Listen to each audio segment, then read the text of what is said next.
సరే ఎస్సీ వర్గీకరణకి మీరు మద్దతు పలుకుతున్నారా?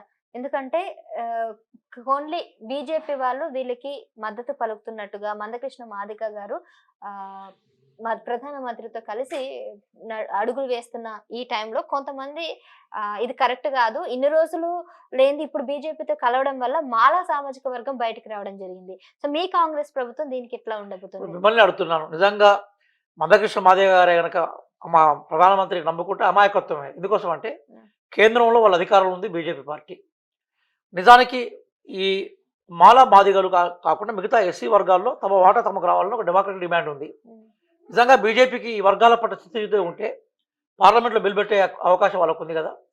పార్లమెంట్లో బిల్ పెట్టే అవకాశం వాళ్ళకున్నా వాళ్ళు బిల్ పెట్టట్లేదంటే వర్గీకరణ పట్ల గానీ, లేదా ఎవరికి చెందాల్సిన వాటా వారికి ఇచ్చే దాంట్లో వారికి చిత్తశుద్ధి లేదు. మందకృష్ణ మాదిగ గారు వారి పట్ల వ్యక్తిగతంగా గౌరవం ఉంది. మా జిల్లాకు సంబంధించిన వాళ్ళు మేము కొంతకాలం సామాజిక ఉద్యమంలో కలిసి పనిచేశాం. హ్మ్. కానీ నరేంద్ర మోడీ గారి ఆధ్వర్యంలో బీజేపీ వాళ్ళకి న్యాయం చేస్తుందని ఆయన భావిస్తూ ఉన్నాడు. అది ఎండమావిలో మనం నీరుని వెతకడం తప్ప మరేం లేదు. హ్మ్. మేమేమంటున్నామంటే న్యాయంగా ఎస్సీ సామాజిక వర్గాల్లో ఏ సమూహానికి చెందాల్సిన వాటా ఆ సమూహానికి చెందాలని కాంగ్రెస్ పార్టీ సపోర్ట్ చేస్తారు. ఆ దిశగానే ముఖ్యమంత్రి గారు కూడా అన్నారు.